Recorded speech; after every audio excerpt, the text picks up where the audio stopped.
again, everyone. Welcome back to Ghostwood, the Twin Peaks podcast, and occasionally other podcasts.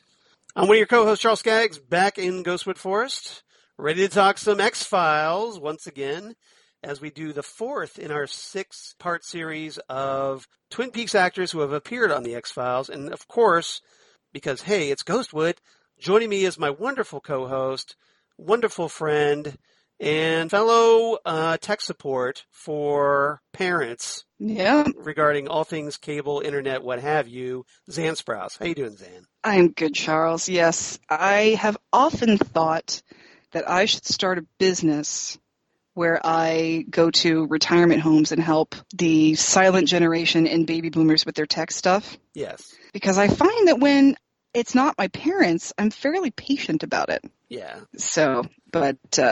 I'm sure there'd be money in it because knowing my own parents, there's a bit of a demand for that because if they're like my parents, they want nothing to do with technology. They just want it to work. Mm-hmm. They don't want to tinker. They don't want to learn it.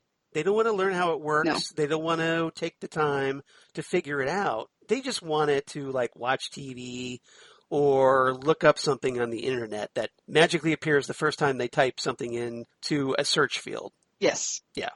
They want it to just be the magic box that just works. So my parents, we hooked them up with YouTube TV, which I have to say, from the little bit I've played with it, is pretty nice. But it's going to be an interesting learning curve, I think, for Generation X and up. Yes. For referring to TV channels by their actual network name rather than their channel number. Yeah, that was something we were talking about, that it's apparently becoming more app-based, so therefore... Mm-hmm.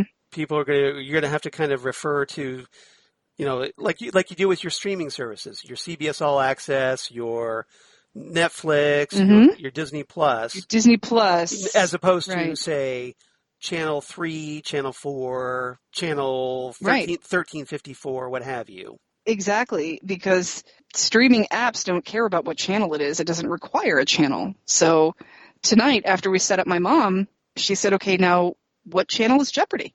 And Jeopardy's been on Channel 10 for the last 36 years. Exactly. So is it on 10 or is it on some another channel? It's on CBS.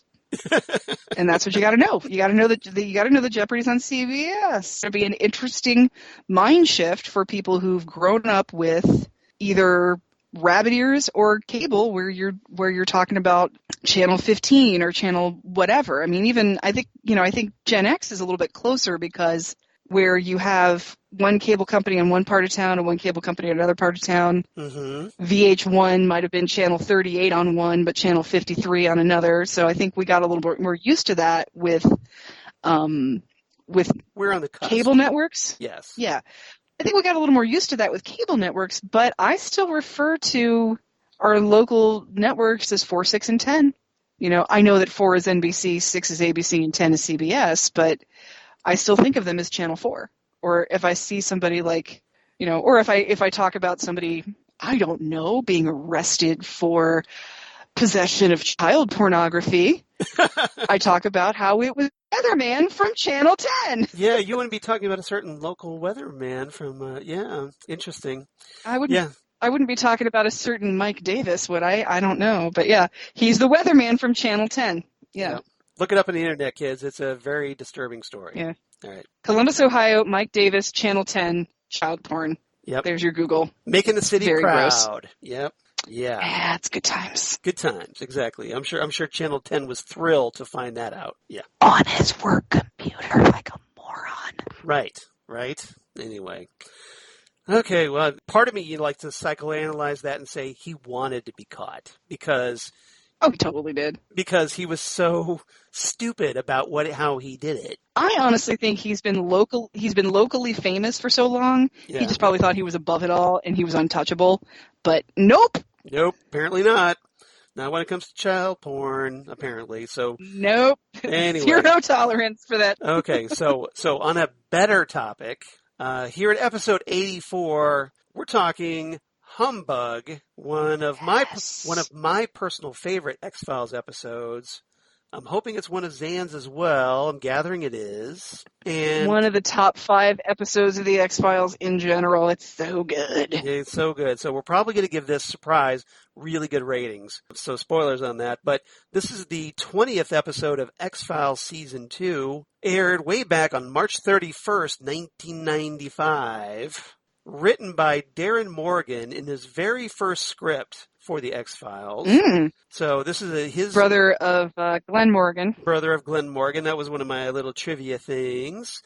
And also Darren Morgan, writer of future X-Files episodes, Clyde Bruckman's Final Repose, which I know is a big Xan favorite. War of the Coprophages, as in AKA cockroaches. You know, with Bambi, the cockroach expert. She's a naturalist. One of my favorite guest characters ever on the X-Files, by the way. You might want to run this by your Dr. Bambi. Yes. But her parents are naturalists. Gully got quite a little jelly. Gully got jealous. Just a little bit. Yeah. And also Jose Chung's From Outer Space. Always fabulous. Starring the great Charles Nelson Riley back in the day. Heck yeah. Is that the one with the sweet potato pie?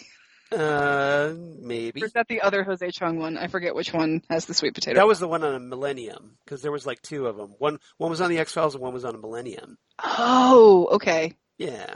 Okay. But From Outer Space was the one on the X-Files. And more recently, when the X-Files came back, he also wrote Mulder and Scully Meet the Were-Monster.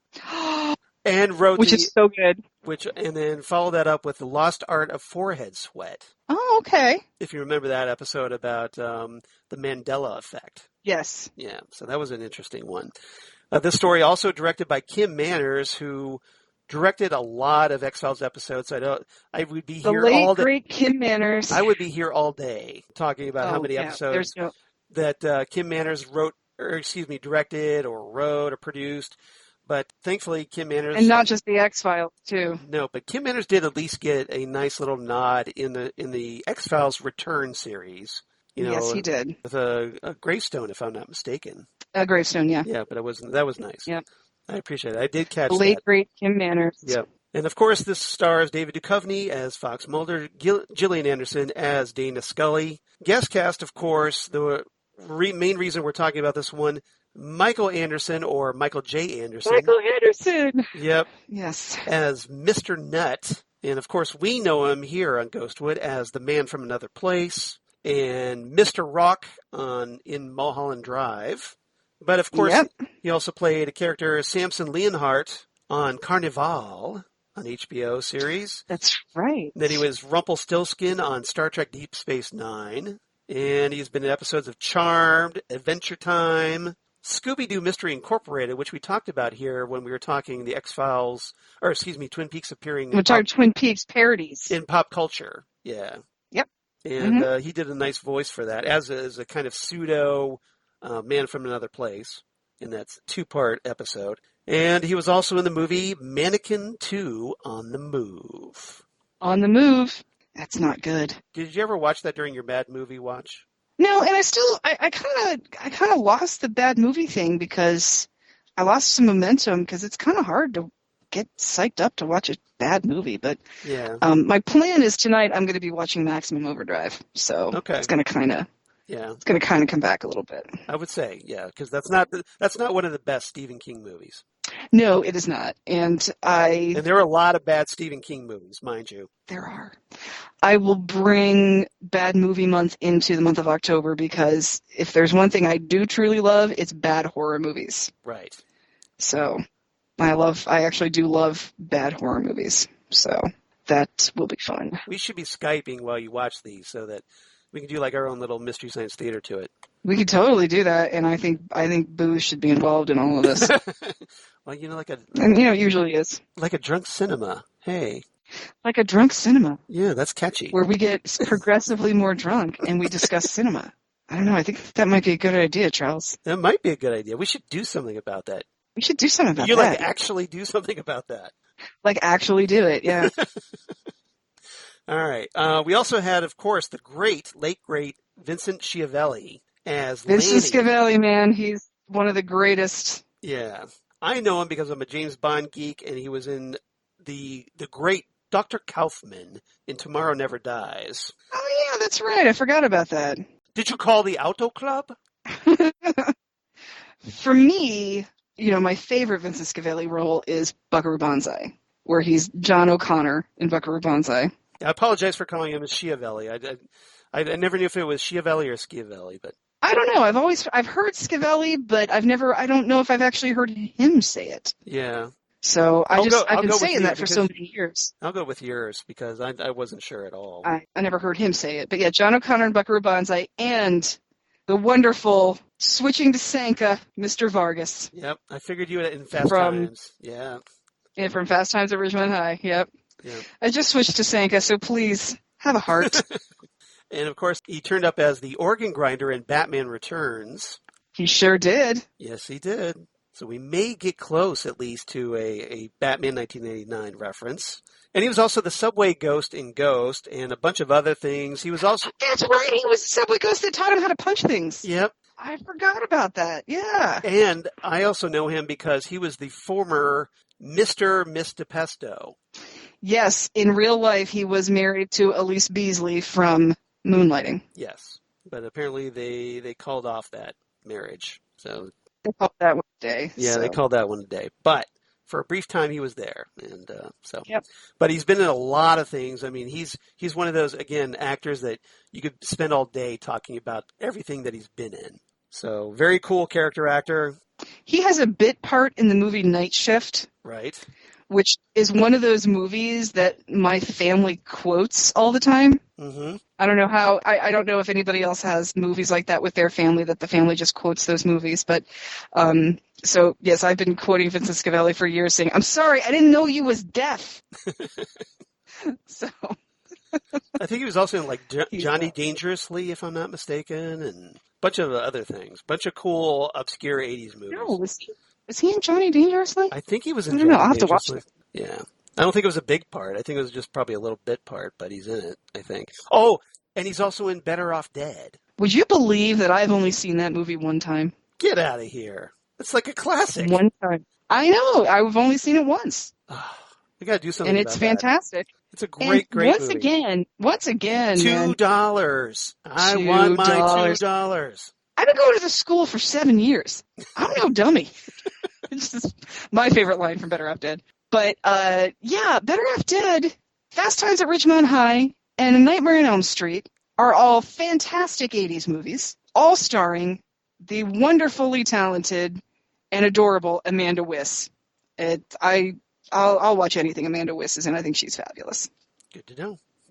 Yeah. I will keep that in mind. Excellent. I'm a big Amanda Wyss fan. Yep. Excellent. All right. So we also, in a very cool thing that the show did here, Jim Rose as Dr. Blockhead and the Enigma as the Conundrum. As the Conundrum. I see what you did there. Enigma, Conundrum. Yeah, we caught that. But so yeah, they actually got a couple of actual performers, circus sideshow performers. Mm-hmm. And this is something I probably was going to bring up in trivia, but I might as well do it now. Before Darren Morgan wrote this episode, he watched a tape of Jim Rose's circus sideshow, and that's what I think led to Jim Rose and the Enigma being cast. Yes. In that. So I thought that was very cool that they brought them in and gave it a little bit more credibility in this episode than just some actors playing the part. Than just some woman with a beard. Exactly, yeah. Yeah. The fat lady with the beard. Yeah, you know how that's going to go. So we also had Wayne Grace as Sheriff James Hamilton, and he's notable to David Lynch fans because, hey, he played Bob Booker in Mulholland Drive. He did indeed. Yeah, which we talked about not too long ago. And he's got a big Star Trek background. He was on episodes of Star Trek Next Generation, Deep Space Nine, Enterprise, and he was also in the very last episode of The Greatest American Hero, which is kind of like a backdoor pilot for The Greatest American Heroine. Interesting. Yeah. So he's in that episode. So I thought that was cool. And in addition to other trivia, we talked about Darren Morgan being the brother of X-Files writer Glenn Morgan, but he also played the Fluke Man, old Fluky, in The Host. In Host, which is... And he was also Eddie Van Blunt in Small Potatoes. He's Eddie Van Blunt. I completely forgot about that. Right? See, this is why we do the trivia section, so we can learn things together. You know, Juice had a car that she named Eddie Yeah? in the hopes that it would shapeshift into a better car. That's awesome. So yeah. If you remember Small Potatoes, if you're an X-Files geek like us, you know that, that was, Eddie Van Blunt was this kind of like nebbish, small, short, dorky-looking guy that... Who was born with a tail. He was born with a tail, but he also had the ability to shapeshift, and he took on Fox Mulder's form. Mm-hmm. And almost got it on with Scully. Exactly. But it didn't quite happen. Couldn't quite cash it in, yeah. But he did have sex with Bobby Hill, and she gave birth to a baby who had a tail also. That's how they figured out it was him. Mm-hmm. Because he would shapeshift into other people, rape old girlfriends from high school, and then impregnate them. And because when he I can't even think of her name off the top of my head. The actress that plays Bobby Hill. Mm. I can't remember. I'm not, not can't up. think of it off the top of my head. It's been a long time since I watched that episode. She's also Dottie in Pee-wee's Big Adventure. Oh, is that her? Or... Yeah, that's her. Well, I learned something today now. Good. I'm trying to think of. He shapeshifted into Luke Skywalker because the character was a big. Was a big Star Wars fan. Yeah, that's funny. All right. Also, lastly, in the trivia... No, it's not Bob. It's not Bobby Hill. It's Tommy Pickles. That's who it is. Okay. I'm gonna look it up because now I'm getting all screwed up with my Rugrats. I'm getting all screwed up with my trivia, and I apologize, everybody. All right. So trying to sabotage the trivia section. I see how it is. It's my own fault. All right. And so, lastly, Gillian Anderson actually... E.G. Daily, that's who it is. I'm sorry. Yes, it's not Bobby Hill. That's Pamela Adlon. E.G. Daily is Tommy Pickles, and she was also Dottie in Pee-wee's Big Adventure. That's cool. All right, I'm gonna try again to get this out. Gillian Anderson actually chewed an insect without swallowing during the filming of that scene. So this is the greatest Gillian Anderson moment ever on film. Right. She tries to show Mulder or basically really impresses him because she takes that insect out of the jar and pops it in her mouth, but later reveals to Mulder that she palmed it. But apparently in real life, Gillian Anderson actually chewed on that insect. Got a little bonus protein. She ate a little cricket. It was very impressive. Yeah. Would you do that? Oh, boy. I mean, granted, Gillian Anderson was paid money, but yeah. Yeah, I mean, I don't know. Yeah, it's a tough one, isn't it? Gillian Anderson, we don't talk too much about it, but Gillian Anderson's kind of a little bit of a wild child. I know, right? So that's what makes her interesting. She's a fantastic, fascinating person. Boy, I'd have to get paid to eat something. I'll eat just about anything. Mm-hmm. I'm not one of those people that's like, ew, gross. What, I just don't want anything. I don't want to eat anything that's still alive. Right. Like, I would eat a cricket. Like, if you gave me a cricket that was sauteed or something or covered in chocolate, I mean, that'd be fine. I just don't want to eat anything that's still alive. Well, it's crawling around. Yeah, I get it. Yeah, that is my... that's where you draw the line. That's where I draw the line, is if it's still alive. Yeah. The line is drawn here. The line, it's in the sand. The line has been drawn. Got it. All right. And so this episode, Humbug, we start off in the town of Gibsonton, Florida. Which is a real town, by the way. I did not know that. I even lived in Florida. I'd never heard of this town. So Gibsonton is a real town in Florida that was a summer place for circus performers. Right. Yeah, and we should probably talk about that before we get in the episode. This episode obviously heavily focuses on sideshows, carnival freaks in a lot of ways, and I think it's kind of most like the closest X-Files gets to that great Todd Browning classic, Freaks. Yes, exactly. The movie. And so consequently, if you're someone who enjoys or at least is fascinated by these types of people, you probably really got into this episode. And I really got into this episode for that because I love, I love the movie Freaks, and I loved this episode for sort of going back to that kind of era of that because, as Jim Rose says in this, that with genetic science the way it is, you're not going to see, human oddities anymore. Which I thought was pretty prophetic. It is very prophetic, and it's nice to know that we have the medical technology that people don't have to be stricken with these oddities that may or may not be painful,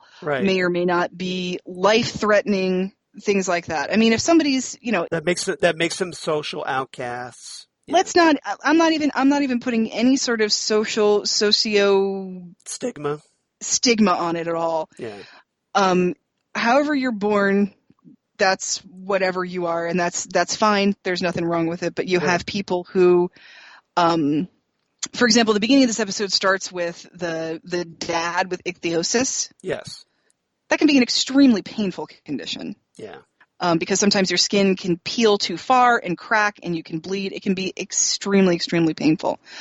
The story that was told by the museum curator about Chang and Eng. Yes, that's a true story, by the way. That is a true story, where the one brother died, and then like 9 hours later, the other one died of a cerebral hemorrhage, but it was stress that caused it. The idea of, oh my gosh, I have a dead body connected to me, which may or may not be helping me live. I believe Chang and Eng, I believe they shared a liver. Something like that. That sounds about something right. Like that. Yeah. Sounds right. Or a liver, kidney, something like that. I forget what it was. Right. Something that would have made it difficult for them to be separated. Yes. Or if you have someone with, I cannot think of the name of the condition, where you get horns. Yes. Where it's like macerated huge clumps of keratin that grow out of your head. Right.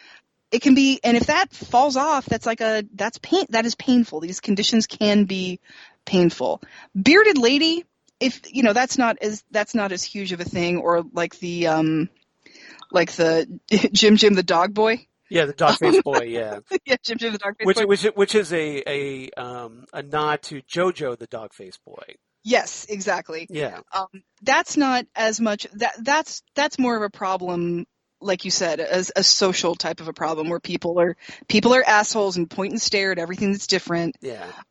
It's not so much of a painful thing, but a lot of these human oddity things were very painful, life-threatening situations. Yeah. And so you had people who thanks to people being jerks and pointing and laughing and things like that. Or take somebody else we've talked about was a human oddity show, Joseph Merrick. Right. Who was the Elephant Man, which we talked about when we talked about David Lynch's film, The Elephant Man. Proteus syndrome is a very rare, very life-threatening, very painful disease. Yes. So it's this terrible thing that, because of, human nature's nature of judging and making quality judgments on people, that this is the only way some of these people could have made money. Right. And I don't want to especially sound, if you had a condition like neurofibromatosis. Exactly. And like I don't want to sound like Joseph Merrick did. Yeah. Yeah. Joseph Merrick, they think that he had Proteus syndrome. So, I thought he had neurofibromatosis. I thought it was Proteus syndrome, but let me look it up. But I'm not trying to sound like a Lamarckist or some sort of. I could be wrong, but I don't want to sound like a Lamarckist or any other sort of eugenicist. Yes. And say that it's good that medical science is eradicating human oddities. I'm not trying to say that at all. I'm trying to say that it's good that we are able to treat some of the more painful aspects. Right. Of these now. That's all I'm trying to say about it. I'm not trying to be a jerk and say thank. No, and then this is where, we have to be vigilant, I think, as a society, is that you want to be able to use medical science to treat harmful, painful conditions. Right. Not to make people look the way we think they're supposed to look. If you're using that science to, hey, I want a blue-eyed baby as opposed to a brown-eyed baby, or changing the sex to whatever you want. Right, or I want to make sure my child is never fat. Exactly. I want to make sure my child is tall, whatever. I want to isolate these genes, or if, I know that, speaking for myself, having, Crohn's disease, it would be great not to have to pass that condition on. It would be fantastic. Yeah, if I could eliminate that. But that's an incredibly painful disorder. Exactly. So if I was able to prevent that, and to keep that from passing on to my progeny, that would be fantastic. That would have probably changed a lot of things in our lives. But just for doing it for superficial cosmetic, or just Right. because you're being elitist about what you want. Right. That's not that is not what I'm advocating here at all. Exactly. Yeah. Yeah. And like I said, this is where we have to be vigilant as a society, because it's so easy to fall into that trap of, okay, we got rid of this. Can't we get rid of this too? Or how about we get rid of this? And then you have to decide, well, okay, what things can you get rid of and what things can't you get rid of? Right. That's what the whole ethics comes into play. And that was a lot of the problem with the eugenics movement was Right. It started out as, how do we prevent these birth defects that are life-threatening to people? And it became, well, let's prevent the feeble-minded. And who is feeble-minded? Black people. It became this racist, elitist, horrible, xenophobic conundrum. And so that's why it's not a thing, because people are no damn good. Right. And we can't stop at the rational. We have to go on. Thank you. We have to go on to our personal biases, which is ridiculous. By the way, Charles. Yes. The Elephant Man, inconclusive.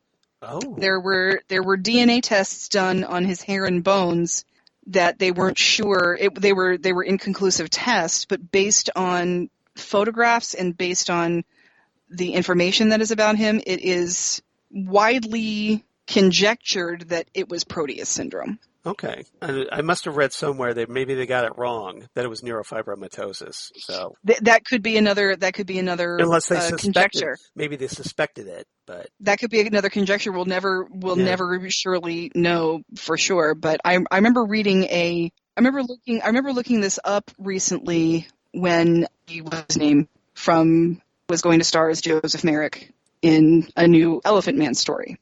Okay. And there was some outcry on the internet about how stories about handicapped people should go to handicapped actors. Right. And this was one of those times where I think... That's a big thing on Twitter right now. Yeah.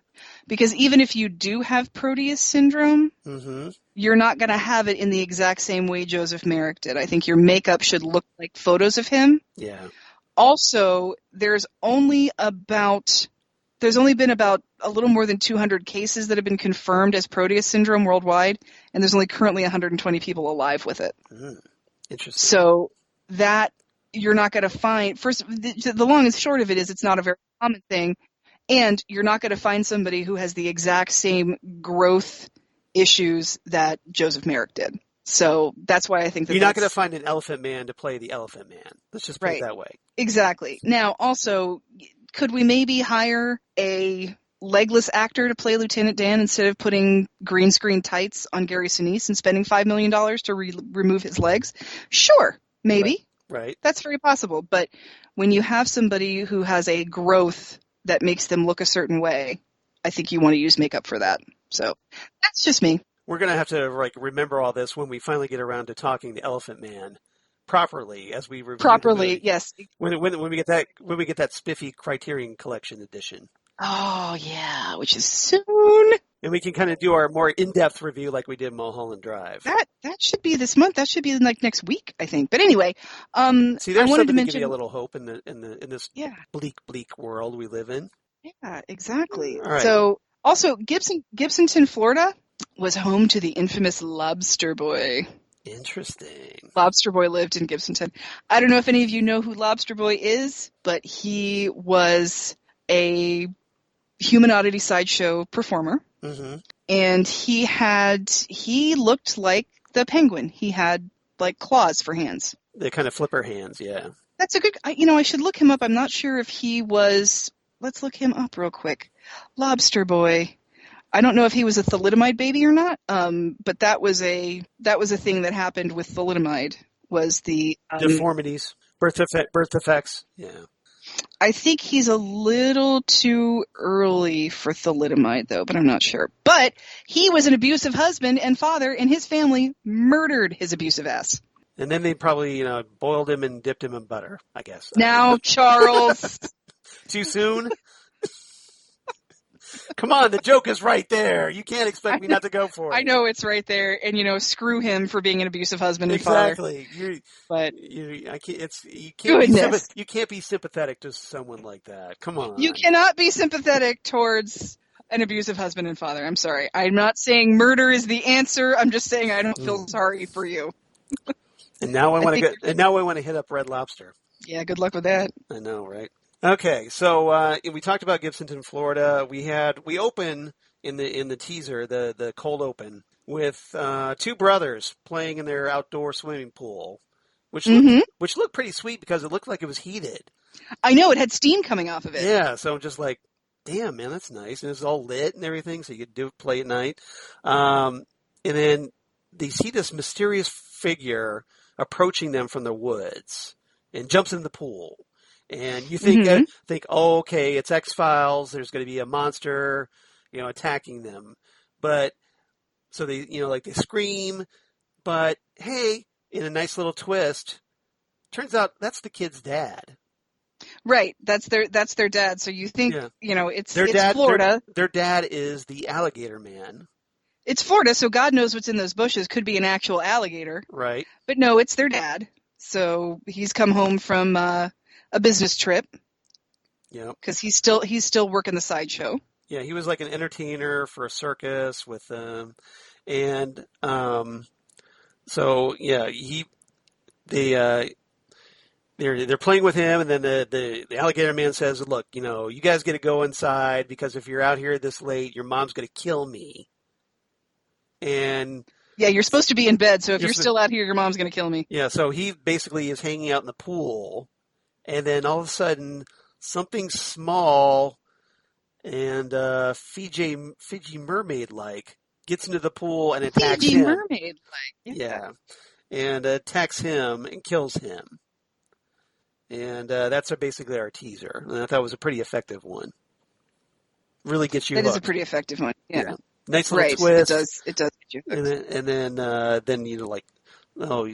okay, so then that poor dad ends up getting killed. So this, of course, the poor dad, yeah. So obviously somehow this ends up on Mulder's desk. He latches onto this. So he and Scully go investigate the murder of the alligator man, and they find out that he was associated with this group, and he apparently they start looking. They start digging around the town. There's you get introduced to all these different people. You get introduced to the conundrum. This really heavily jigsaw tattooed guy. Mm-hmm. Who never talks and apparently will eat anything. Yes, we find out later. Don't spoil it yet, but yeah, no. But yeah, he does talk, apparently, as it turns out. Dr. Blockhead, who's a self-professed body manipulator. And that would be Jim Rose. Yeah, who's a real-life guy who does that. And then there was we get introduced to the local sheriff, James Hamilton, who we find out later in the story used to be Jim the Dog-Faced Boy. Jim the Dog-Faced Boy. Yeah. So what it basically does is we start getting into this whole sideshow culture. Right. It's this sort of planned community for sideshow retirees. Yeah. So consequently, there's been a lot of stuff built up for the tourists, and there's a lot of people that former performers or current performers, whatever, they either have their own businesses. It's almost like you said, it's almost like this self-contained community. Yeah. And, and they very similar to the community that was in American Horror Story Freak Show. Yes. It's based on a real community.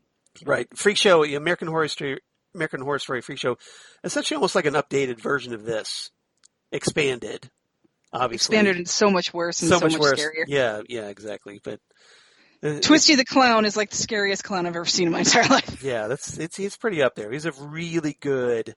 Yeah, he's freaking terrifying. Murder clown. shall we say. Murder clown. Murder clown. Murder clown. Exactly. Oh, there he is now. There he is. No, it's just time to feed the cats. Okay. Yeah. So, all right. So everybody wait as we Xan goes feeds the cat.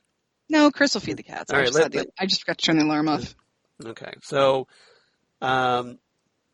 Scully, Mulder's fascinated by all this. Of course, he's really into it. He knows about the Fiji mermaid, and I feel like Mulder is like he knows like just enough about sideshows to be like the annoying tourist who knows like a little bit of everything. Yes.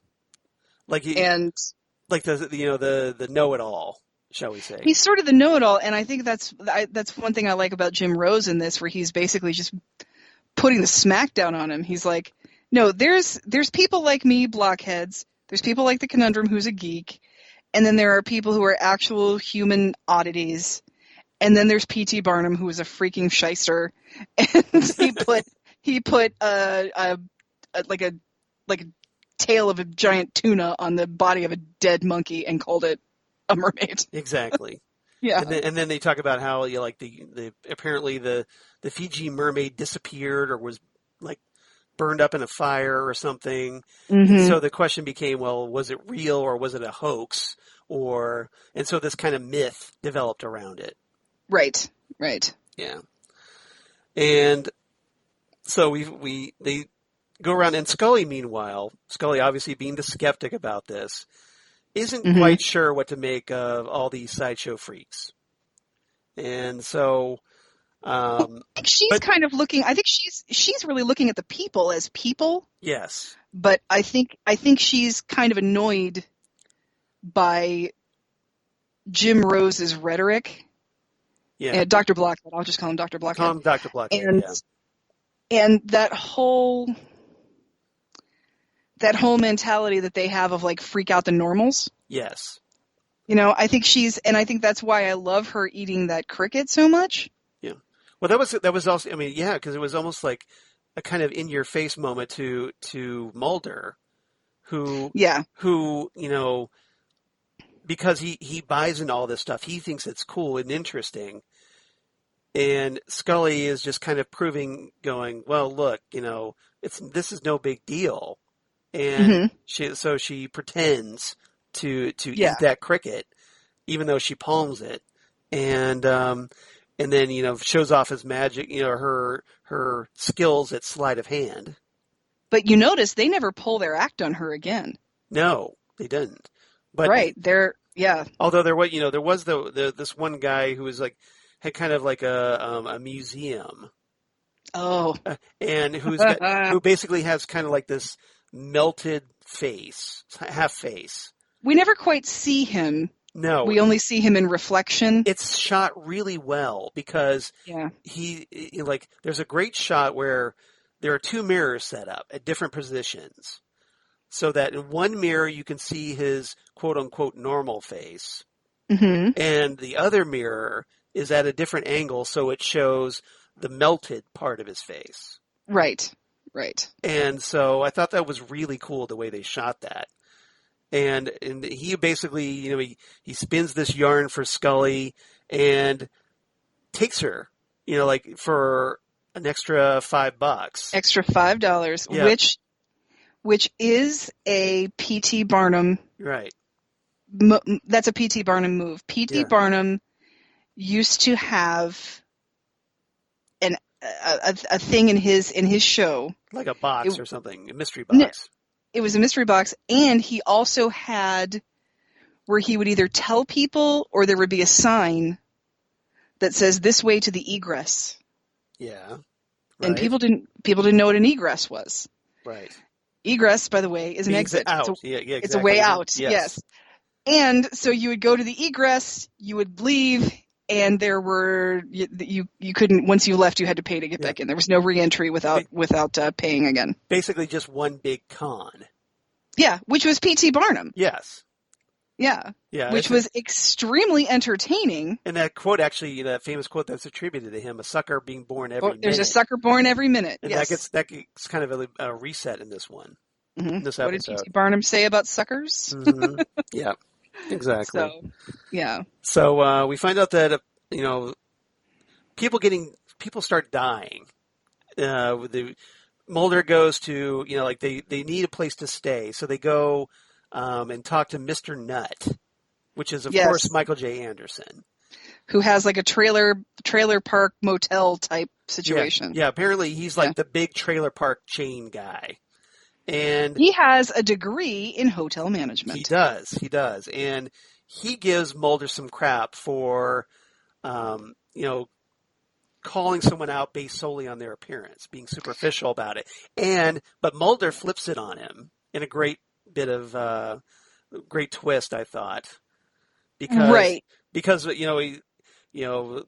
Mr. Nutt is offended that Mulder would assume that he worked in the sideshow because of his short stature Mm-hmm. and because he's a little person. And Mr. Nutt says, well, how dare you judge me by my appearance? Why, if I did that to you based off of, the way you're dressed, I would assume that you're an FBI agent. And He's like, Mulder, yeah, well, I am. Yeah, that was Mulder deadpan, perfect timing, right? Comedic timing. He's like, but I am an FBI agent. I also think I love I'm that. a little conflicted about the exchange that the two of them have, because I feel like Mulder could have had a little more Sympathy? subtlety when he's walking around to people. You do much circus work? Right. Where he's just sort of willy-nilly asking anybody he comes up to. However, if you were in Gibsonton, Yeah. odds are the odds of you finding retired circus performers, whether they were for the sideshow or not, Yeah. are pretty good in a town like Gibsonton. So I don't understand why. I can understand why Mr. Nutt has a chip on his shoulder, but I do sort of feel like Mulder had it's not his stature as much as where he lives, in my opinion. Yeah. I mean, of course it could be his stature also, but when you live in, like, for example, someone around here, Yes. we have a town a little bit north of us called Dublin, Ohio. Yes, They we do. are very into playing up their whole Irishness type of a thing. It's basically one of the whitest cities you could possibly go to. It really is. And it was a planned community built by Jack Nicklaus. Right. Jack Nicklaus, the golfer. So if you live in Dublin and you tell someone that you're from Dublin and they ask you if you're into golf, Mm-hmm. it's not that far of a stretch. It's a fair assumption. It's a fair assumption. Or like if you live in Milwaukee, do you like cheese? Do you like beer? Or any sort of thing like that where there's a town that's known for something. Yeah. If you ask about it. But I also want to know why the hell Mulder's asking in the first place. What does it matter? It has nothing to do with this case. No, it doesn't. So yeah, he could have had a little more subtle game. A little more tact around. at least. I mean, yeah. I mean, depending on how he phrased it. I mean, if he does, say, look, we're kind of curious about, circus performers that that might know something about the Alligator Man's death. Did you know the Alligator Man? He could have said, "Did you know the Alligator Man?" And I do think that if so, how did you know him? And that would lead you into talking about whether he was in the sideshow or not. And he should, and I think Mr. Nutt, if he had asked Mr. Nutt that question, Mr. Nutt would have given him a hard time for not actually saying the guy's real name. Yes. He would have been like, he has a name, which was Dave something. I forget what his name actually was, but he's only in it for like 3 minutes, so I forgot his character name. But it's not that big of a deal, yeah. Right, that's the thing. So it's a weird question for Mulder to ask, because it has nothing to. It's apropos of nothing based on the case, but at the same time, I would wonder if anybody from Gibsonton had worked for the circus, even if they had just been like a lion tamer. I think the whole vibe was that between the Mulder and Mr. Nutt was that they just kind of seemed to have a personality clash. They really did, yeah. Because they kind of enjoyed like trying to needle the other. Like they really did. There's a later scene with Mr. Nutt involved where he's supposedly working on the plumbing underneath the trailer where Agent Scully is sleeping. So Mulder, because, and I personally, here's Yes. my take on that. Yeah. I think Mulder assumes that Nutt is a pervert because Yes. Mulder's a pervert. Right. You know, like we could smell our own in that regard. Yeah, Yes. exactly. Yeah. It's Yeah. because Mulder's a pervert, not Yes. because Nutt is. Exactly. That's why, liars always assume you're lying. That would be the first assumption, was like, because that's the way he thinks. So Yeah. that's going to be Mr. Nutt's motive. No, there's no evidence that backs that up. And I love that moment where Scully opens the door. Did Mr. Nutt finish the plumbing? Because she's obviously called and said, hey, the sink isn't draining, the toilet's not draining, whatever. She's obviously called him, and that's why he's doing this in the middle of the night, is trying to fix her plumbing. Because he does have a degree in hotel management, and he knows he has to keep his customers happy. Exactly. Otherwise, he's going to get bad reviews in the Mr. Michelin Guide. Mr. Nutt just trying to do his damn job, but... He's just trying to do his damn job, Mulder. Leave him alone. It's just more shit he has to do today. That's just more shit he's got to do today, And it's not up to him to find you that gum you like, Mulder, okay? See how we always bring everything back to Twin Peaks, of course. We are Ghostwood, the tangentially David Lynch related Twin Peaks podcast, yes. Podcast, yes. Exactly. That's us. So you just kind of roll with it, and even if you have exactly no idea what the hell we're talking about, you should watch all this stuff because it's awesome. Exactly, and just enjoy the ride. Just enjoy it. Exactly. But I did think it was funny. And also, Mulder's coming off that while I'm thinking about it, he's probably trying to be protective of Scully. But, true. It's like he doesn't want Mr. Nutt, who he doesn't know, being a creepo. But he does make some rash assumptions when that's involved. But poor Mr. Nutt, unfortunately, becomes one of the victims in this. I'm so glad that it was Mr. Nutt and not the dog. I was so scared for that dog. I think a lot of people were scared for that dog. I'm one of those people that, I can watch any human get murdered, but when you start getting the animals, that's when I'm like, I'm out! Well, we have this, there's this kind of creature slithering around in the shadows, and then Mr. Nutt's dog, which is a very small dog, starts barking, yapping, and yapping right by the doggy door. You assume that dog's going to get it. You think the dog's going to get it. Yeah, but it's actually Mr. Nutt who gets attacked through the doggy door. So he gets killed. And obviously there's another murder. Mulder and Scully are kind of lost for a little while, trying to figure out, trying to get leads on everything. They kind of suspect the sheriff for a little bit because he's doing something odd. He's planting something in his backyard late at night. And it's a potato. It's a potato. And it turns out that there's he says that, I've got warts or something. And it's if you rub a potato on your warts and bury it under a full moon, it'll get rid of your warts. Exactly. So that, and then he kind of says, well, case isn't going so well, is it?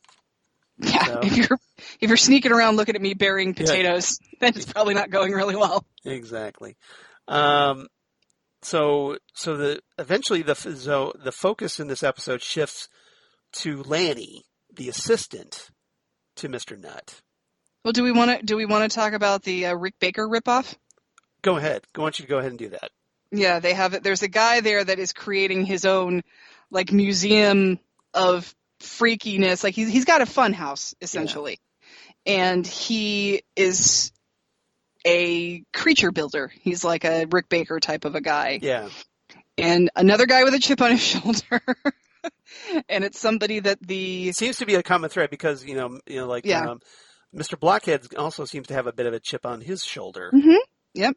And I would if I was a perfectly decent human being and everybody judged me because I had something weird physically about me. Right. And that is currently my current state all the time. I have something weird about me physically, and I get really pissy about it when people judge me for it.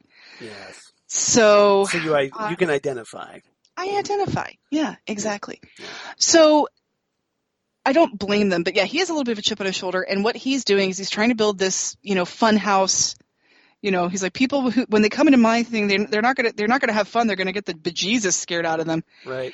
And so he's building these creature things where he's sort of, I don't know if it's almost like he's profiting on the concept of human oddity by making these sort of deformed looking people to come out at you in his terror house. Yes. So he's not particularly looked well upon by the rest of the community either. So he is actually our second victim before Mr. Nutt. That's is right. our Yeah, sideshow guy. So I kind of got out of order there. Sorry. So everybody who is a suspect winds up becoming a victim. So our suspect list is getting shorter and our victim list is getting longer. Yeah. So and Leon's getting larger. Nice airplane reference. Thank you.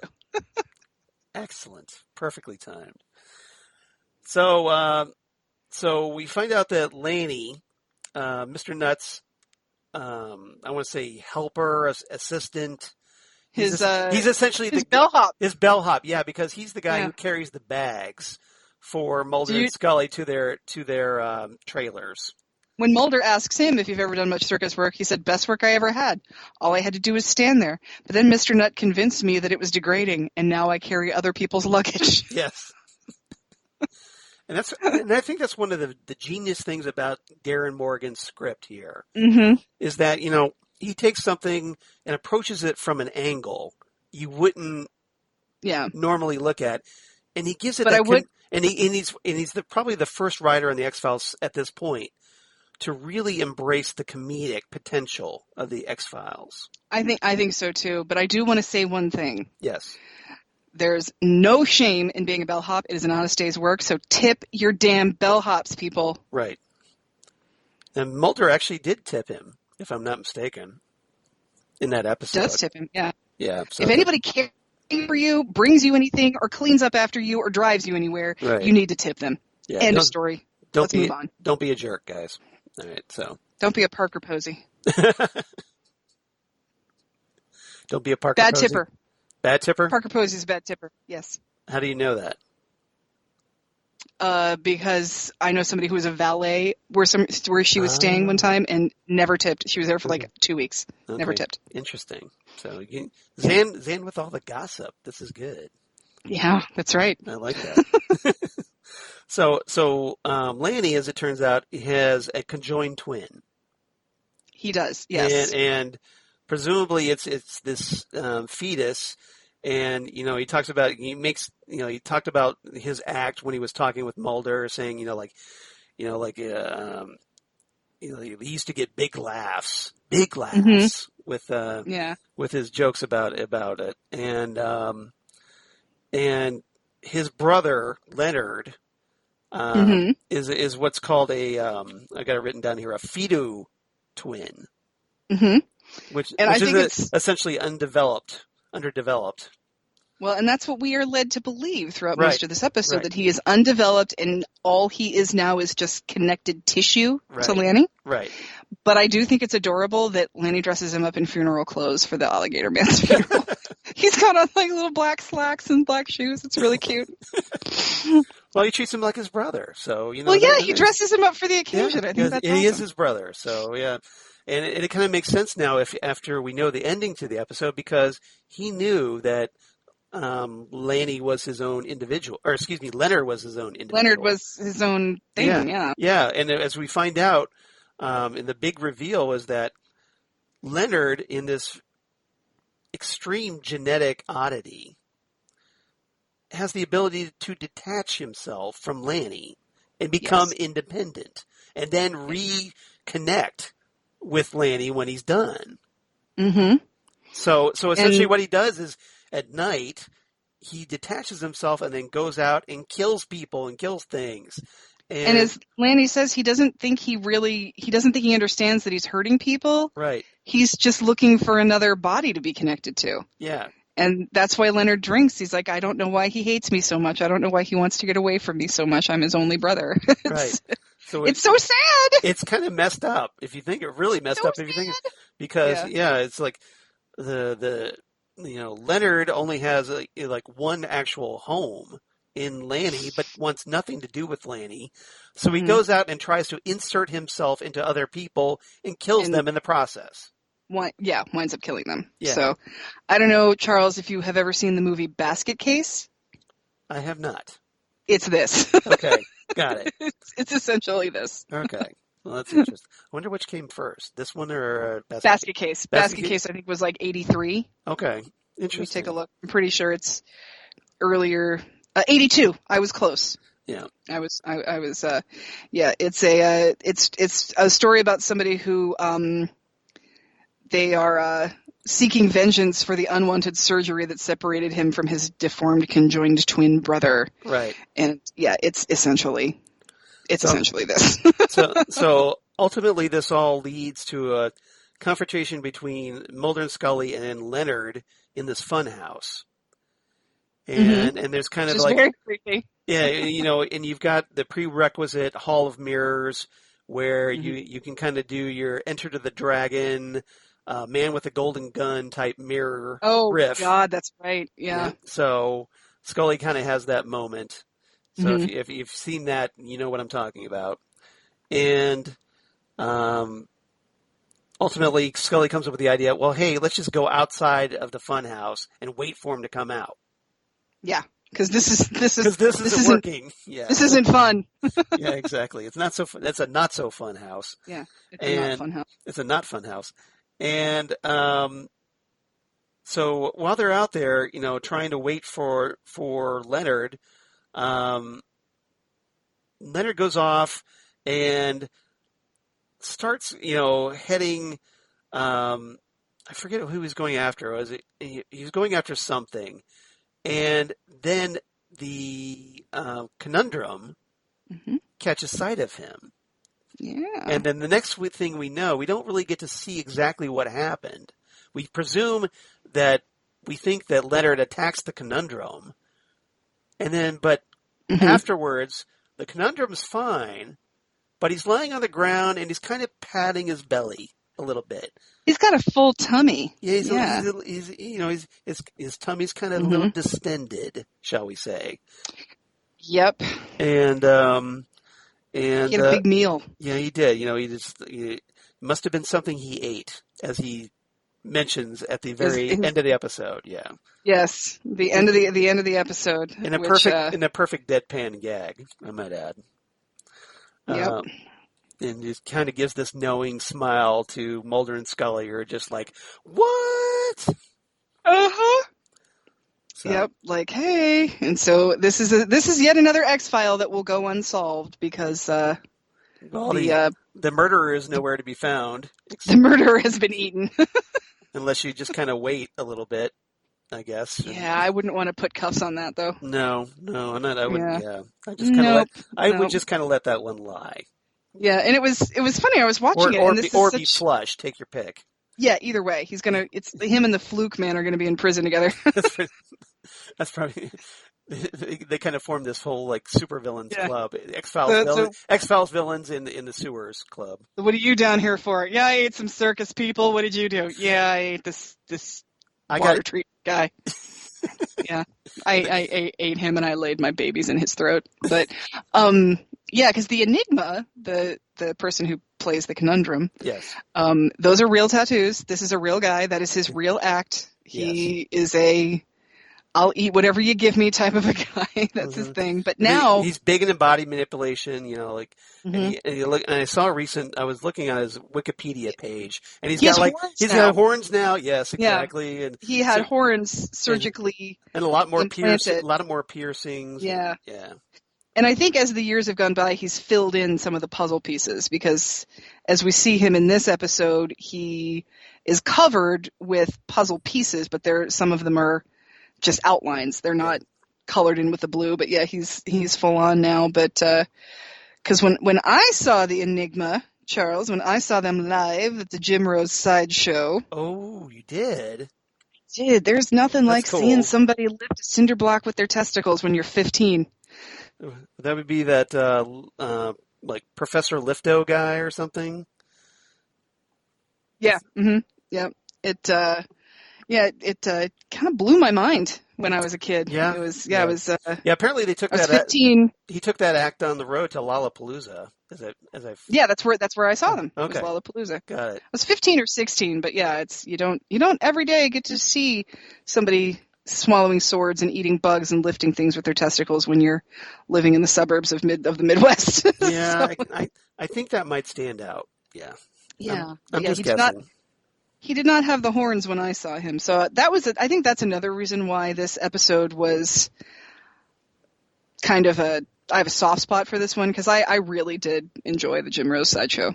I thought it was... So it kind of imprinted on you a little bit. It really did. Yeah, it really did. Yeah. But what I really enjoy about this episode is that it just focuses on, explores the idea of the concepts of like, well, what's considered normal, Mm-hmm. why are freaks considered freaks, and the need for individuality. Right. I think that's a really interesting theme to explore. And the need to be known for more than just what you look like. Right. And the speech that Michael J. Anderson gives about, how we need to look at each other as individuals, Mm-hmm. as unique, special individuals, and not just our appearance, is very true. Because it reminds me of, far be it from me to say a lot of nice things about Dustin Hoffman right now. I know he's been called to the carpet for being a little bit inappropriate with some people who hasn't these days, it seems like. I was going to say it's a shorter list to say who hasn't been doing it. Seriously, yeah. And that list is Keanu Reeves, because Keanu Reeves is a freaking treasure. Thank you very much. So, and Tom Hanks. I think it's like Keanu Reeves and Tom Hanks now, right? If I find out that Tom Hanks ever just, there's nothing good to believe in anymore, if that's the case. But anyway. Yeah. So I think the earth will crack open and, demons will pour out and swallow us all. Just swallow us all into a fiery pit of molten rock, and the earth will just start over. So Dustin Hoffman tells a story about when he was starring in Tootsie. And he talked to the makeup artists, and he said, I want to be beautiful. I want to be a beautiful woman.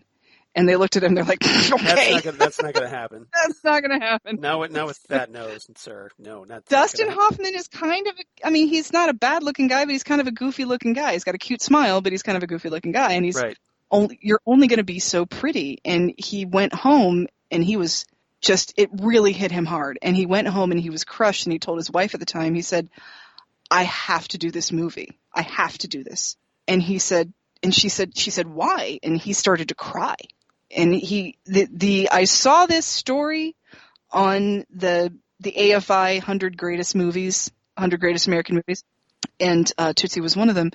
And he said, he's crying telling the story. And he says, because I think that I make an interesting woman. And when I think about all of the interesting women that I haven't known, because I didn't go up to talk to them at parties because they didn't look a certain way, it makes me sick to think about that. And so he's telling this, and he's trying to choke down tears when he's saying it. He just sort of stops, and he smiles for a minute, and he says with this quivery voice, he says, this is not a comedy for me because of that. Because he realizes that he's been at parties or bars or gatherings or work functions or anything with women who are not stereotypically attractive. Right. That he knows were probably kind, fascinating, smart, funny people, but he'll never know because they didn't fall into his category of what is attractive and therefore what is worthy of talking to. Yeah. And this episode sort of reminds me of that you can, think all you want to about like, oh, who's that weird short guy? But, you're going to get a mint on your pillow. He's a good hotel manager. There's more to him than that. And I don't know if you ever watched the show My Name is Earl. So don't judge short people. Don't judge anybody. Don't judge a book by its cover unless it's the back flap that gives you the synopsis, because then you can kind of judge it. But that's the thing. You can't judge people from how they look. And thank you. You're welcome. I have said this before, that there are people that I have met in my life that I know from what I know about them. I have a lot in common with them, and we are very similar people, and we should get along, but I am very dismissed because they are male, and I am not attractive. I am not considered stereotypically attractive. And I would dispute that, but... Stereotypically. I am not stereotypically attractive. I am overweight and I wear ponytails and glasses. So I am the ugliest of Disney ugly. I also have big feet. So I've got all of the Disney ugly things going for me. So I understand what that's like. I mean, I'm not trying to say that I have an extra leg or anything. I'm not trying to say I'm a circus freak or anything like that, but I understand what that's like. You don't have a Leonard just kind of hanging there? I really don't. Okay. No, I don't even have like a third nipple that makes me psychic or anything like that. So there's nothing that nipple, unique. Yeah. Yeah. Topless psychic at the dirt mall. Thank you very much, Mallrats. But yeah, I like that this episode talks about that, and I love that scene where at the end when they're talking, or is it but Jim Rose is talking about Mulder. Well, he's talking about like what you brought up earlier was he's talking about the genetic manipulation and how that's going to get rid of people like, the freaks. Soon everybody's going to look like him. And he points at Mulder doing like this. He's doing like a Captain Morgan pose, like yes. like looking off. You can see his profile, and like we all know that David Duchovny is a very attractive man, but it's just sooner. Can you imagine a world full of that? Yeah, that's hilarious. It's so funny, but it points to Darren Morgan for actually getting to say that on the X-Files. Yeah, that's I love calling out one of the show's stars. Well done. There's nothing better than, and he does it. Darren Morgan does it a lot too. Yes, Clyde Bruckman's final pose. I mean, whenever we make fun of Mulder, it's freaking hilarious. Because when we know how he dies through autoerotic asphyxiation. Why are you telling me this? No reason. Literally, my favorite quote from the X-Files ever is, "I can't think of a more humiliating way to die than autoerotic asphyxiation." Why are you telling me this? No reason. So perfect. Peter Boyle was genius in that episode. It's Peter Boyle's second greatest role. Yep. Of course, after the monster. Yes. And young Frankenstein. Yep. After young Frankenstein. Frankenstein. Yes. My name is Frankenstein. So I really appreciated that exploration of individuality and appearances and what we consider normal. I thought that was exactly. That was really cool, especially especially for a show like the X-Files, which explores all this strange stuff, and then to actually talk about the more human aspect of it. Exactly, and the X-Files does a really good job of exploring the morality of things. Yeah, I mean, and this episode was just such a departure from everything up until this point. Yeah, there have been freaks of the week. There have been, aliens and conspiracies and whatnot, but this was something completely different. This one was special. This kind of turned the show on its side. And as a result, I think it brought something new to the table and something we hadn't seen until this point. And I think it benefits the show because it showed it could be. So too. I think it proved that the show could be something more than it was at this point. Right, and I think this is what solidified my love for the one-off Monster of the Week, but comedic episodes. Right. I love the Monster of the Week episodes, but Monster of the Week is where you get the field where I died as well. Yes. No disrespect intended to Kristen Cloak. Yeah. No, to Kristen Cloak, but yeah, the Monster of the Week where it has that are humorous. Those were always my favorite episodes of the X-Files. And Darren Morgan wrote a lot of those. He sure did. And I was doing the research and I noticed that Duchovny had made a comment of something like that he liked Darren Morgan's scripts because it always seemed like he was trying to destroy the show. Did Darren Morgan write that episode with the town of vampires that weren't really vampires, but then they were really vampires? Blood or 3 or I forget which one it was. The one with Owen Wilson. Yeah, that one I know. Yeah, I don't think he did. I don't think he wrote that one. That wasn't on my list of ones that he did. I liked that one because Scully is doing an autopsy and reading off the contents of somebody's stomach. Yeah. It's like last meal was apparently pizza with pepperoni and mushrooms. Yeah. That sounds really good. I like the differences in that episode when Scully is describing Luke Wilson's character. And then Mulder is describing his character. Yeah, so like when Scully describes him, he's all like handsome and confident and well-spoken. And then when Mulder describes him, he's got like buck teeth appliance. He's like a buck-tooth shit kicker. Yeah, it's awesome. Yeah, exactly. So I thought that was pretty funny. And then at the end, Mulder tries to hook him up with Scully, Yeah. and he just leans over to her and goes, "Don't say I never did nothing for you." That's a great one too. I gotta dig that one out too. Luke Wilson's great. He's a great actor. That's the great thing about doing this dive into the X-Files with the Twin Peaks actors is because, I'm watching the whole disc when I'm doing it, so it's I know. We're probably going to, good times. now that we finished Humbug, I'm going to jump ahead a couple episodes to Anasazi.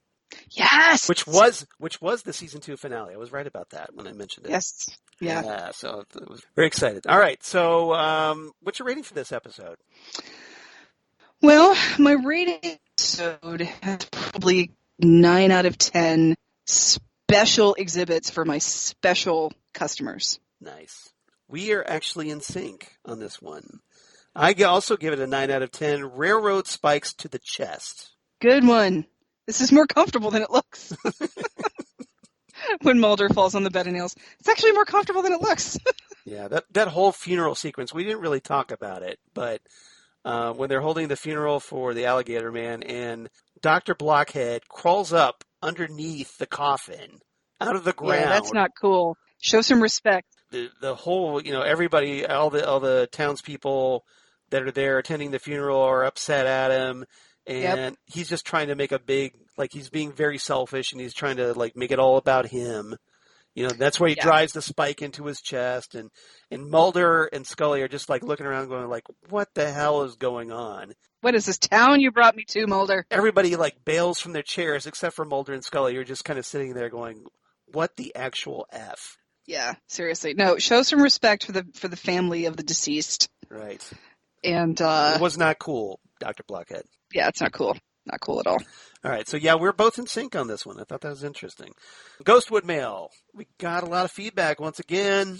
What? So we got our wonderful 3 people writing in once again. Love them all. Starting, of course, with the great Holly Mack writing in about Humbug, saying, "Hey, Charles and Zan, I forgot how good an episode Humbug was. Mm-hmm. The discussion that the sheriff has with Scully and Mulder in the restaurant at the beginning of the episode was just the right tone.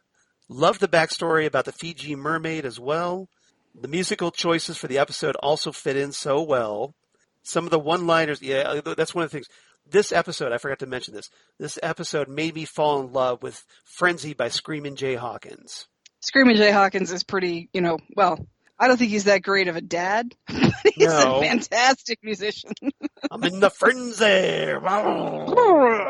Yeah, that's a good one. So consequently, that song is still in my iPod. I love that. Nice. Rocking the iPod Mini still. Sweet. So, still works. So why not, right? Hey. Some of the one-liners from Mulder are just classic, especially when he's talking to Dr. Blockhead. And also about him seeing the conundrum down by the river eating a fish. Raw fish, I might add. Very Danny DeVito penguin. Yeah, right. So, no, it must have been some other bald-headed jigsaw tattoo guy. Half-naked, bald-headed jigsaw tattoo guy, yeah. You really feel for Lanny and his twin not wanting him anymore and trying to find a replacement. I know, it's so sad. It is. They're like twin brothers. They should go on Jerry Springer to hash this out. Oh, can you imagine? That'd be fantastic. And there's somebody that wants to marry both of them. And then Leonard would be there going, yeah. Yeah. That'd be so great. That would be epic. Someone needs to do that. All in all, a good episode. Looking forward to our next episode to watch. I'll wrap it up here. Holly, the lone gun woman from Wisconsin. Thank you, Holly. Thank you, Holly. We always appreciate you writing in. You're such good people. And second on our list is the guy who puts the bah humbug in humbug, Jesse Jackson.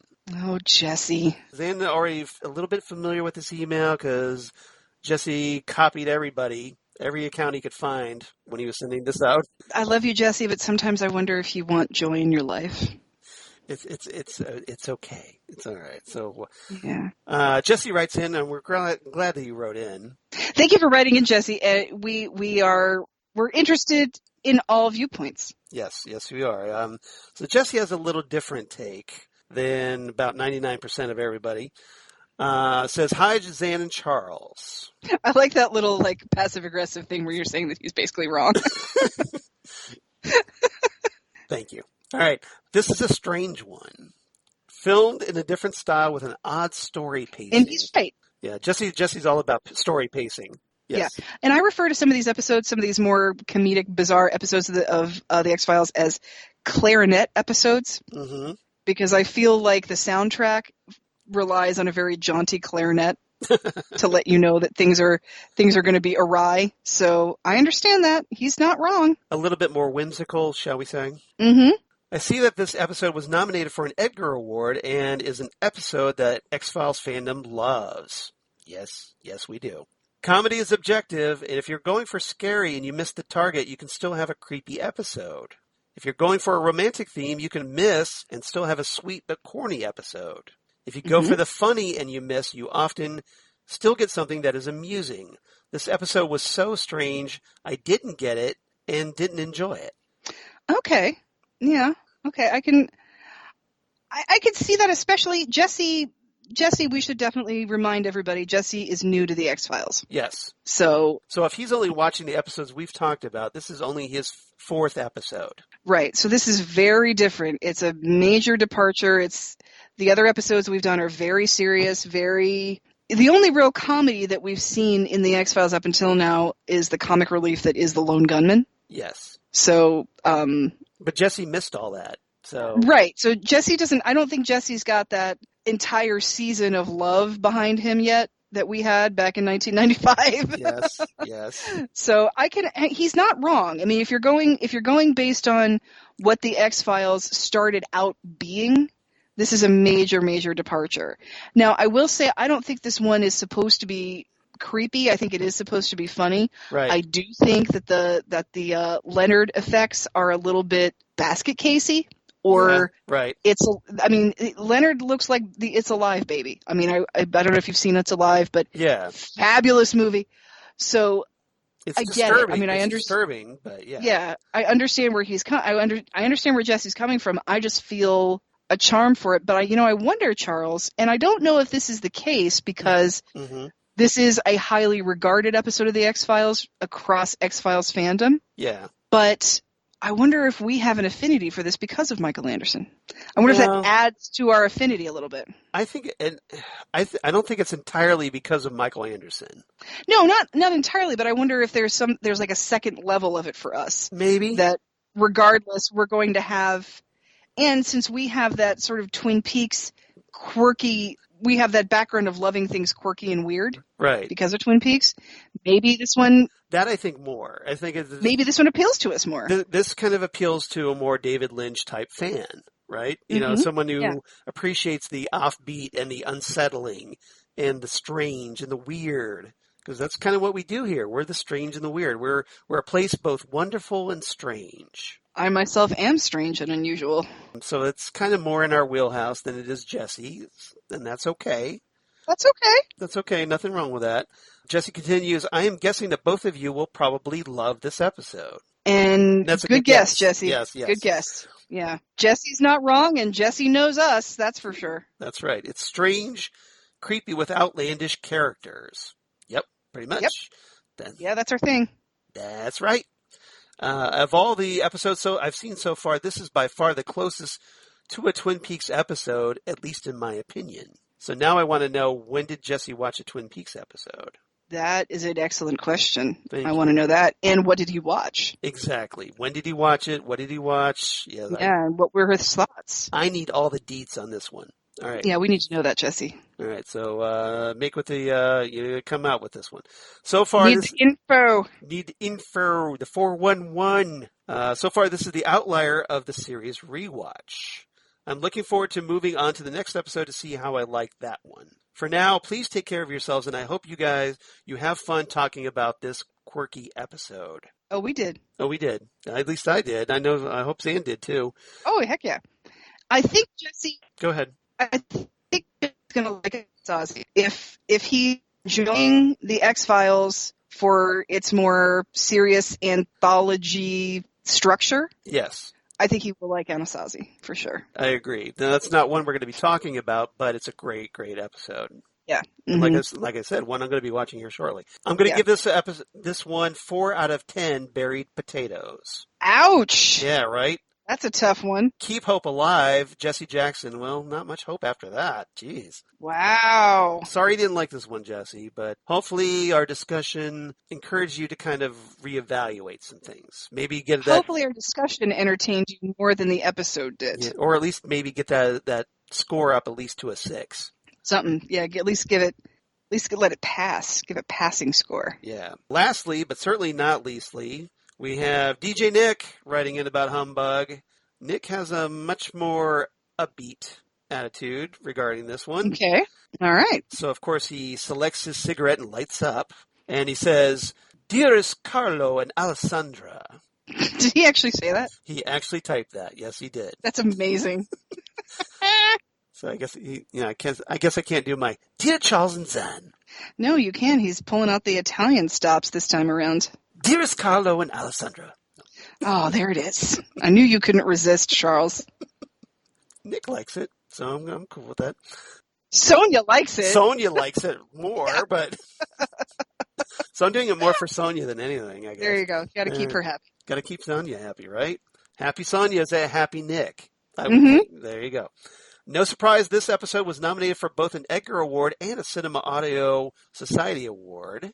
I am sure one of you will be bringing this up, but this is a great homage, albeit comedic take to Todd Browning's seminal film Freaks. Yep, of course we did. And you may have also inspired American Horror Story Freak Show, which we also mentioned. Hey, nice. Minus the killer clowns. Thank God. Can never have enough killer clowns. No killer clowns is too many killer clowns. No, especially when they attack, because the attack of the killer clowns. So, Charles, do you want me to have to, sleep with a light on tonight? Maybe. Not nice. All right. Not nice to give your friend nightmares. That's all I'm saying. Well, I could always pull out. No, I'm not going to do that. All right. Don't. I know what you're going to do, and don't do it. I won't do it. I promise. Thank you. The fact that I know he's back there is hard enough. No, he's lurking. He's lurking in the shadows. He's lurking back there. You knew what I was thinking. All right. It was It was nice to have some levity in the show, and it's actually the first time we got this. If you ignore some of Mulder's cheesy yet incredibly chuckle-worthy one-liners. Yeah, he's got some bad one-liners. That's very true. That's what I love about him. They're so cheesy. Mulder is just, for as good looking as he is, he's an awkward dude, Mulder. Well, he's got such a dry sense of humor, so I really appreciate that. I appreciate that too. Yeah, that's true. Vincent Schiavelli is brilliant in this no matter what he does, and I'm sure you have mentioned the brief yet poignant appearance as the organ grinder in Batman Returns. Well, we sure did. Of course we did. Michael J. Anderson's portrayal as Mr. Nutt is memorable as all get out, and the fact that quite a few actors in this actually had sideshow backgrounds certainly lends that extra dose of realism to the proceedings. Yes, thank you, X-Files, for hiring sideshow people to play sideshow people. Crazy, right? Yeah, Go figure. No matter what I said before, I do like when it is possible that it's done, but sometimes it's just not feasible. Right, and if it's easy to do, there's no reason not to do it. But if it's hard to do, you shouldn't feel like you have to do it. If it's not feasible, just don't try. Yeah. You have to make a reasonable attempt, right? Yep. Mm-hmm. So Nick adds, this episode gets 8 out of 10 conjoined twins. Oh, see, that's a good one. I didn't want to take that because I figured somebody else was gonna, so there it is. There you go. Saved it for Nick. So Nick only slightly less than Xan and myself on this one. The two of you are ever awesome, and I would like to take the opportunity to wish your Jewish listeners out there a safe and peaceful Yom Kippur. Yes, Happy New Year, everybody. Exactly. Happy New Year, everybody. And to our Jewish listeners, thank you so much for listening to us. And hopefully there's more Jewish listeners than just Nick, but that would be nice. That would be nice. If you are, give us a shout out. Let us know you're out there. We'd love to hear from you. One love, Nick adds, which is kind of like an in-joke between him and me, we talked about. Your smoking man, DJ Nick. So thank you, Nick.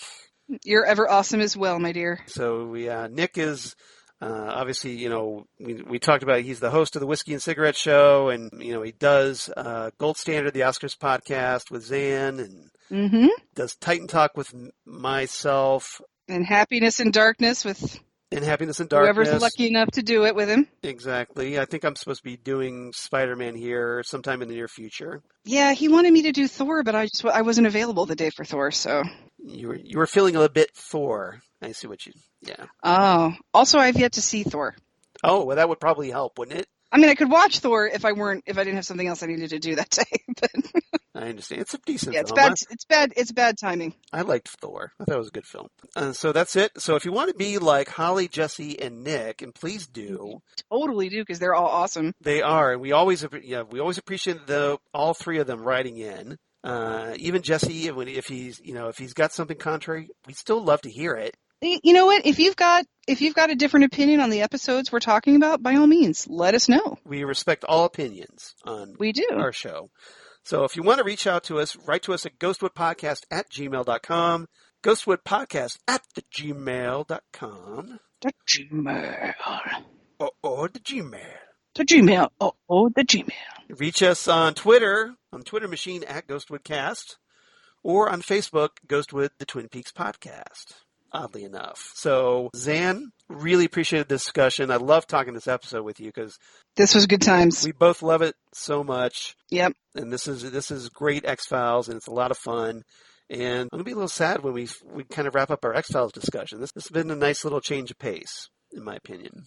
Mm-hmm. So, next time on Ghostwood, episode 85. Wow, check us out. We're going to jump ahead another season to season 3. Episode 11 of season 3, Revelations. Oh, and who's in this one, Charles? Well, Twin Peaks actor Kenneth Welsh. Oh, Wyndham Earl himself. Exactly, a.k.a. Wyndham Earl on the X-Files. That right there should make a must viewing for everybody, right? Heck yeah. So Kenneth Welsh is a great actor and has a nice, interesting turn here as we kind of get a little religious in this episode. A little bit, yeah. A little bit in this one. So this should prove to have some interesting feedback from everybody, especially Jesse, I think. And should be a very thought-provoking episode. Most definitely, yeah. So it's going to be a lot of fun to check out. Other than that, Xan, unless you had anything else? I got nothing. All right. Just everybody stay safe. Stay safe, and because we care about you. We want you listening and then watching some X-Files, and then come on back next time. Episode 85, Revelations, with the guy who played Wyndham Earl, Kenneth Welsh, right here on Ghostwood, the Twin Peaks Podcast. Goodbye, everybody. Good night, everybody.